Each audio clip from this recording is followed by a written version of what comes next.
sehat-sehat semua ya. Dan saya Bal Putra hadir kembali menyapa teman-teman dalam live Instagram Bisnis Sulawesi. Dan seperti biasa, saya hadir untuk memberikan informasi terkait dengan pasar modal, di mana di dalamnya nanti ada market review, kemudian analisa data, rekomendasi saham, dan juga edukasi investasi.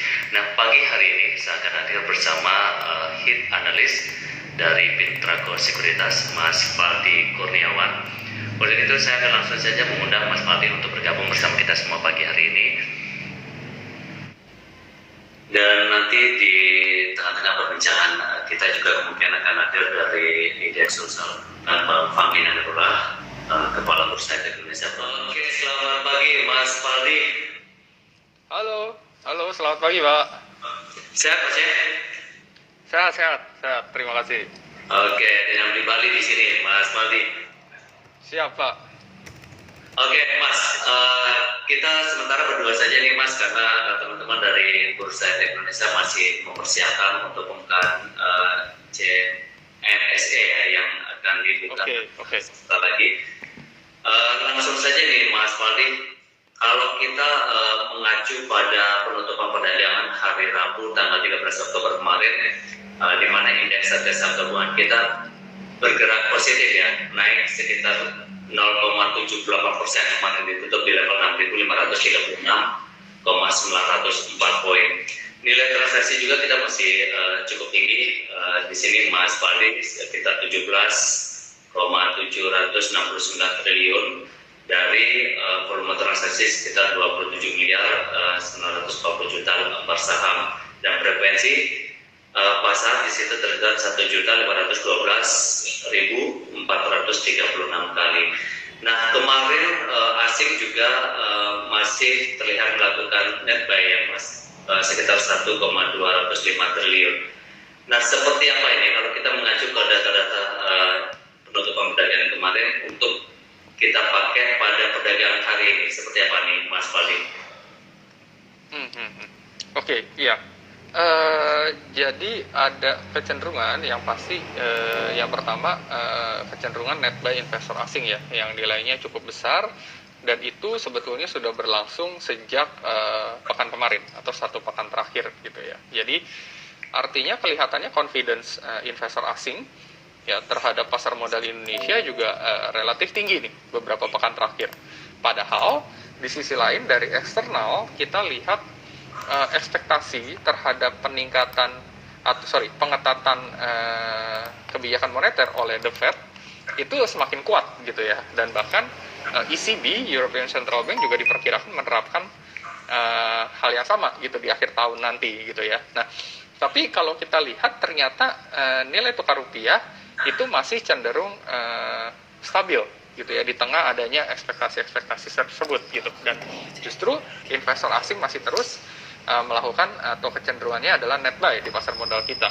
Jadi saya melihat ada satu faktor yang kelihatannya menarik dari kondisi ekonomi Indonesia gitu, sehingga membuat ya investor confidence gitu ya. Nah, kalau kita buka lagi data ekonomi terbaru, sejumlah data ekonomi menunjukkan memang kondisi ekonomi di Indonesia itu jauh membaik di bulan September gitu, sehingga diharapkan momentum akhir tahun nanti itu bisa dimaksimalkan untuk mendorong pertumbuhan ekonomi atau pemulihan ekonomi gitu. Jadi kita lihat data terbaru dari sisi consumer confidence misalnya, itu udah kembali ke level 95,5 gitu, walaupun memang belum kembali ke atas 100, tapi seenggaknya udah mendekati 100, dan diharapkan bulan Oktober kita bisa ke atas 100 lagi gitu ya. Nah, di saat yang sama indeks PMI atau indeks manufaktur di Indonesia juga naik kembali ke atas level ekspansif di atas 52 gitu sih, di atas 50 gitu ya, sehingga ada ekspektasi aktivitas manufaktur juga bisa terus meningkat ekspansif sampai dengan akhir tahun, karena diperkirakan biasanya ya menjelang akhir tahun atau terutama di akhir tahun demand itu kan meningkat.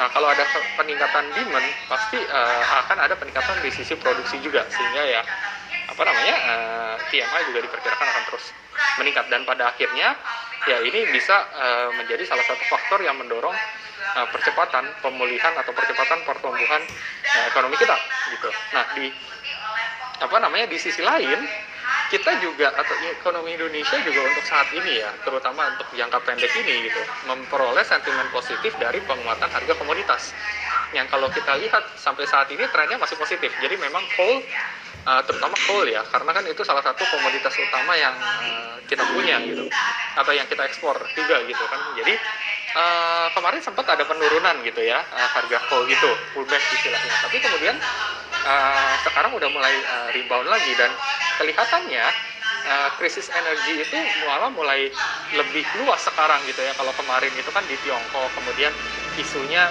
ada juga di Inggris. Nah sekarang katanya US juga mengalami kesulitan di sisi energi gitu, sehingga mempertimbangkan batu bara sebagai sumber energi alternatif untuk saat ini gitu. Sehingga ya kelihatannya untuk solusi jangka pendek belum ada untuk saat ini. Ya, jadi kelangkaan ini masih akan terjadi, dan sehingga bisa mendorong kenaikan harga komoditas tersebut. At least sampai kapan? Saya melihat sampai akhir tahun nanti gitu, karena sekarang ini kan di negara-negara utara, belahan bumi utara itu belum masuk puncak musim dingin ya, bahkan kayak musim dingin juga belum gitu. Nah, nanti ketika masuk musim dingin tentu kebutuhan listrik akan meningkat, dan untuk membangkitkan listrik diperlukan energi kan. Di situ ada gas alam yang mana sekarang harganya tinggi, makanya banyak dicari alternatif lain, salah satunya coal atau batu bara gitu kan. Nah itu yang menurut saya bisa menjadi pendorong harga coal ini sampai akhir tahun. Nah dengan hal itu maka diperkirakan surplus neraca perdagangan Indonesia atau kinerja ekspor Indonesia masih akan positif sampai akhir tahun, dan itu surplus atau net ekspor gitu ya, itu kan menjadi salah satu komponen dalam pertumbuhan ekonomi kita. So jangka pendek positif. Nah dari itu semualah yang kelihatannya jadi menahan investor,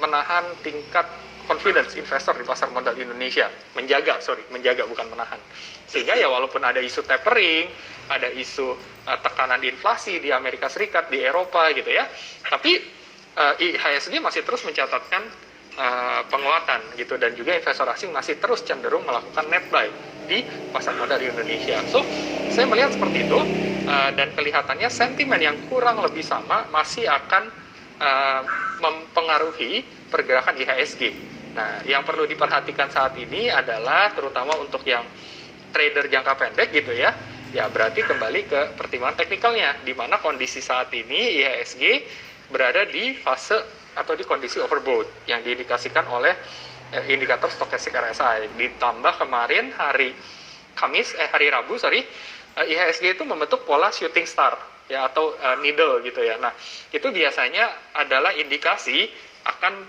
terjadinya minor reversal atau pullback gitu ya. So ya kondisi itu yang membuat dalam jangka pendek ini perlu untuk diwaspadai potensi-potensi profit taking atau pullback itu sendiri. Nah kalau untuk support resistance, maybe ini terakhir kesimpulannya gitu ya, support resistannya saya perkirakan IHSG bergerak di kisaran support 6.400 dan resistannya di support 6.480 dan resistennya saat ini di 6.600 gitu. Jadi perkiraannya akan bergerak di rentang itu. Jadi seperti itu mungkin Pak Bali. Oke, Mas, kalau misal kita lihat seperti penjelasannya Mas Fali tadi, intinya walaupun ada beberapa sentimen negatif dari luar negeri, sepertinya investor, terutama investor asing itu masih fokus di sentimen positif yang datang dari dalam negeri atau domestik ya. Kalau kita lihat pertumbuhan ekonomi dan lain sebagainya di Indonesia ini sudah semakin membaik atau semakin pulih di sini. Nah tadi juga Mas Fali menyebutkan bahwa yang patut untuk dicermati adalah emiten batubara ini, karena kalau kita melihat krisis energi beberapa negara ini semakin luas. Kalau sebelumnya hanya di Tiongkok, kemudian ke Eropa, kemudian India juga sepertinya ada krisis energi di situ. Nah itu otomatis akan dipastikan akan terus bertumbuh minimal sampai akhir tahun, atau sampai di Eropa nanti ada musim dingin di situ. Nah selain sektor itu, Mas Wadi, kira-kira sektor apa lagi yang akan bertumbuh ini? Ya oke. Kalau diperhatikan masih terkait di situ ya. Jadi kalau dengan adanya kenaikan dari sisi demand untuk saham-saham komoditas, otomatis ya industri pengolahan di Indonesia juga ikut meningkat. Nah, kalau ada seperti itu, bisa dibilang kan penyerapan tenaga kerja juga lebih baik. Jadi pada intinya ya tingkat pengangguran segala macam dan sebagainya itu bisa lebih turun. Dan pada intinya ya income juga bisa lebih baik, dan income itu kan berbanding lurus sebetulnya dengan istilahnya konsumsi, investing atau saving gitu ya. Jadi bisa lari juga ke sisi konsumsi gitu. Nah, sehingga ya saham-saham consumer good pun sebetulnya bisa diperhatikan nih, terutama nanti jelang akhir tahun di mana biasanya demand itu mencapai titik tertingginya di dalam satu tahun itu gitu. Nah, kemudian tadi masih terkait dengan peningkatan aktivitas industri. Nah, kalau istilahnya tadi kan PMI sudah kembali ke level ekspansif nih. Nah, kalau ekspansif itu biasanya kan akan sejalan juga dengan peningkatan kebutuhan pada hari ini juga berkaitan dengan consumer good gitu. Nah, salah satunya adalah MYOR. Itu juga ada potensi penguatan lanjutan ke kisaran 2540 2600 untuk hari ini gitu. Nah, saham-saham lain yang bisa dicermati di hari ini karena kita perkirakan ada potensi penguatan lanjutan juga, itu ada BJBR, kemudian ada IRRA, yaitu bisa diperhatikan keduanya. Kemudian ada potensi rebound, jadi rebound lanjutan gitu ya pada BNGA dan TRIM gitu. So kelihatannya itu beberapa emiten atau saham yang bisa dicermati khususnya untuk hari ini atau dalam jangka pendek gitu ya. Nah, informasi lebih lanjut, jadi untuk level entry, target dan lain sebagainya masing-masing emiten tersebut itu bisa didapatkan di website kita pintrakosekuritas.com gitu ya, atau di Telegram Pintrako Sekuritas Official gitu. Di Instagram juga kita ada share sih. Jadi sebetulnya banyak nih teman-teman bisa akses informasi tersebut lewat berbagai kanal kita gitu. Karena kalau satu-satu lumayan Pak, ada 11 atau 12 emiten itu. Oke, jadi sebetulnya sudah semakin dimudahkan ya para investor kita untuk mendapatkan informasi terkait dengan merekomendasi sahamnya, apa yang bisa dicermati untuk hari ini atau beberapa waktu ke depan. Nah, Mas Fadli, ini kan kita sudah masuk di kuartal terakhir di tahun 2021, sebentar lagi November, Desember. Nah, sering juga kita bahas terkait dengan bahwa di Desember nanti akan ada window dressing, kemudian ada January event dan lain sebagainya. Nah, kira-kira kalau dari Mas Fadli sendiri, bagaimana strategi untuk kita bisa menghadapi momen itu, Mas Fadli? Oke. Ya, sebetulnya ini juga topik yang mungkin nanti besok akan saya ulas juga sih ya. Jadi ini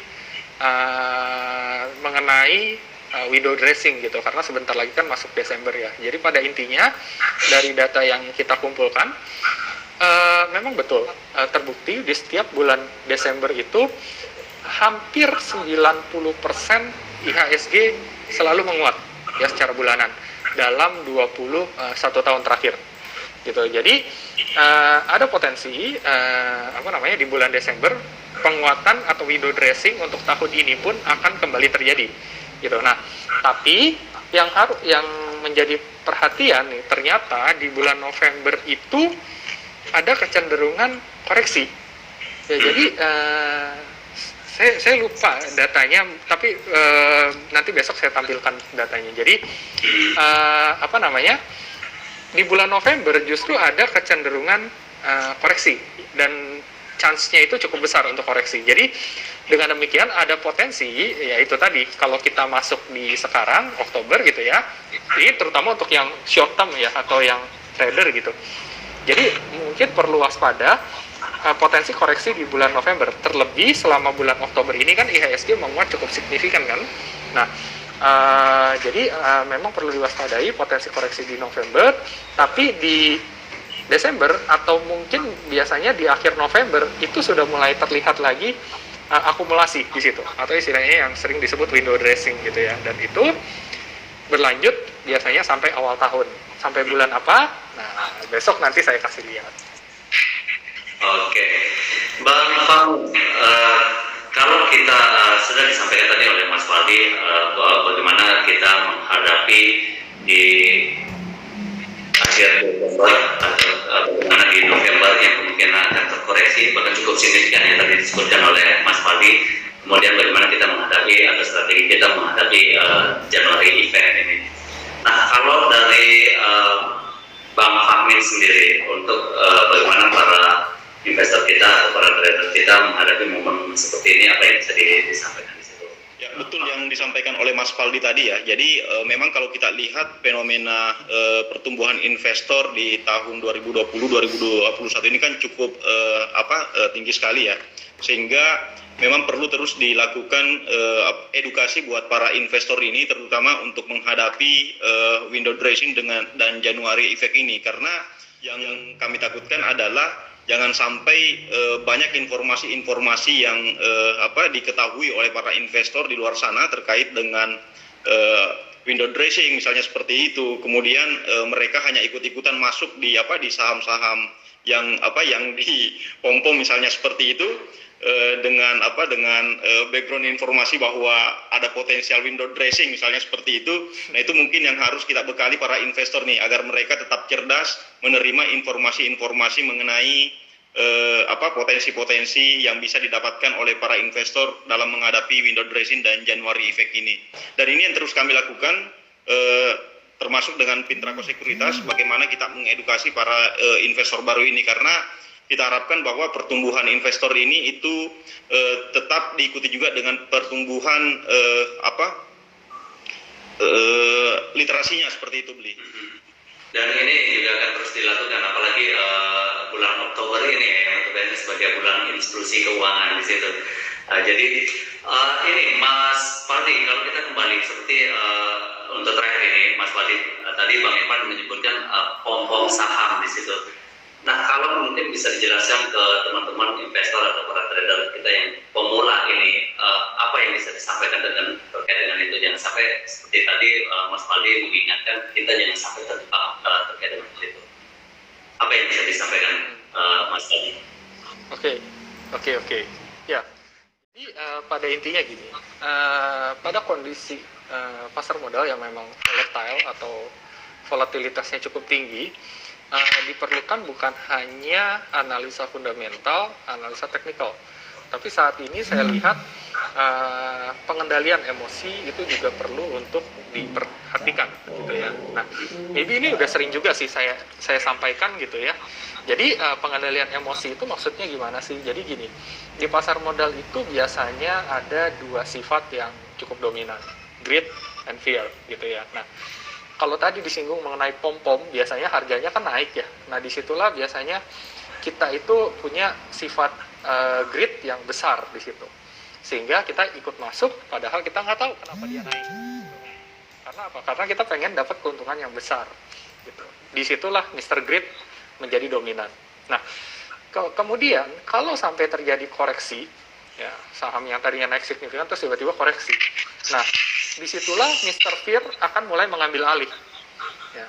Yang terjadi apa? Panic selling. Kita langsung jual, asal jual gitu. Karena apa? Karena kita takut bahwa wah ini kayaknya bakal turun nih gitu. Nah itu ya terjadi panic selling di situ. Nah, so untuk jangan sampai kita didominasi oleh Mr. Fear and Mr. Greed ini, gimana caranya? Ya mau nggak mau caranya adalah kita pertama tingkatkan skill. Ya, fundamental teknikal tentu diperlukan. Bisa lewat SPM atau lain sebagainya. Nah, kemudian yang terakhir, kita harus perbanyak informasi. Gitu. Jadi waktu awal mau masuk, walaupun kita tahu harganya naik, tapi kita cari tahu dulu, oh ini kenapa naik? Karena ini. Potensi kedepannya masih bisa mendukung kenaikan lanjutan nggak? Oh bisa, gini. Ya udah kita masuk. Ketika nanti terjadi koreksi, kita tahu ini kenapa nih koreksi? Oh karena memang harganya lagi turun, ada isu ini, itu. Nah, kita nggak panik. Yang terjadi adalah kita hold, atau justru kita lakukan average, misalnya seperti itu. Gitu. Jadi itu penting untuk dilakukan pada kondisi saat ini. Bahkan bukan hanya saat ini sih, tapi untuk kedepannya pun pengendalian emosi ini kayaknya jadi satu hal yang menurut saya cukup penting, selain daripada kita mengetahui mengenai fundamental, mengenai teknikal. Sehingga apa? Pada akhirnya semua keputusan yang kita ambil, semua keputusan investasi yang kita ambil adalah keputusan yang rasional, mencegah terjadinya pengambilan keputusan yang bias. Itu intinya sih di situ, gitu Pak. Oke, terima kasih. kasih Mas Paldi obrolannya pagi ini, dan pasti ini sangat bermanfaat untuk teman-teman kita, sobat IDX, kemudian sahabat bisnis Sulawesi, dan juga teman-teman dari Pintrago. Tadi juga Bang Famin sudah memperlihatkan bagaimana persiapan CMSE yang segera dibuka, dan saya juga akan bergabung sepertinya di situ karena sangat menarik saya lihat. Terakhir, mungkin ada yang masih ingin disampaikan Bang Famin sebelum kita tutup? Ya, mungkin terakhir ya, jangan lupa untuk ikut di kegiatan CMSE hari ini, karena apa, kegiatan ini setahun sekali ya, dan bisa dibilang bahwa ini adalah lebarannya pasar modal gitu, Bli. Ya, betul. Banyak juga door prize disiapkan di situ ya. Dan ada yang betul. Yang pertama, Bli. Oke, sekali lagi terima kasih Bang Famin, Mas Paldi, bincang-bincangnya atau obrolannya pagi hari ini, dan tentunya ini sangat bermanfaat. Sehat semua, sehat selalu untuk kita semua, dan mudah-mudahan kita bisa berjumpa kembali Kamis depan, Mas Paldi ya, atau di hari lain, karena kita akan selalu hadir setiap hari Senin sampai dengan Jumat. Kalau bukan di pukul 9.30, kita hadir di pukul 9.45 waktu Indonesia bagian tengah. Sekali lagi, terima kasih, sampai jumpa. Terima kasih, Bli. Sampai ketemu besok, Mas Paldi. Thank you. Ya, siap Pak. Sampai ketemu besok Pak. Oke, sampai ketemu ya. Thank you semua. Thank you.